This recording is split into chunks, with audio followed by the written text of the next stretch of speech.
joined here today with Whitney Drayton from Artisan Partners. Whitney, do you mind giving us a little bit of an understanding about Artisan Partners, the firm, but also Artisan Partners here in Australia?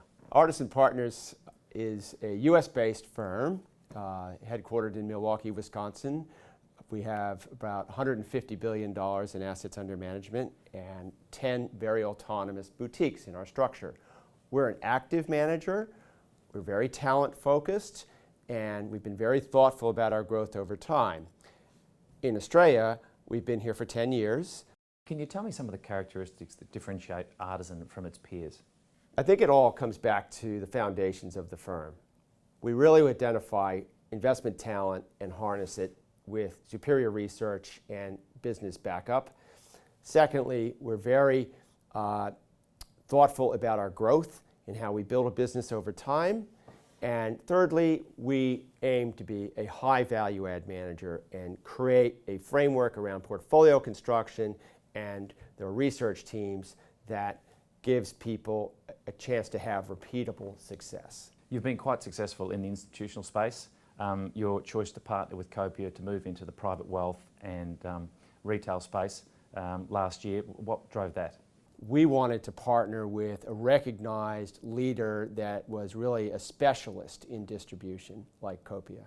Have you got some examples of some stocks that you would see in the portfolio?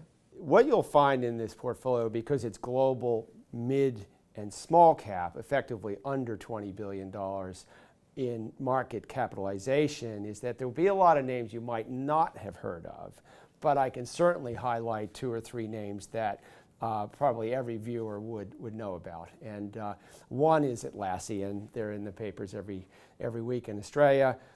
We were an IPO investor. The team were an IPO investor in that, and the fund eventually got invested in 2018 in that stock, and we still like it very much.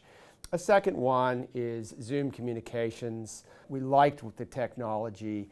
We were using it ourselves. We knew the management. We knew that Microsoft wanted to buy them. It was a really interesting company. And then I guess a third one that's probably less well known, but that's very interesting, is a Danish company called Vestas Wind Systems, and they do those large onshore wind turbines. Do you mind telling me a little bit more about the Global Discovery Fund that's now available here in Australia? We think that small to mid-cap area is a really interesting sweet spot for investing. It's an inflection between quality, growth, leadership.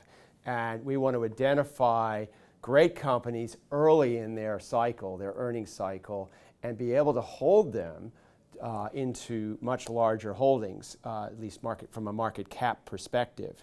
So the parameters or the guidelines around global discovery are that it is a global small and mid-cap strategy, but that's at time of purchase.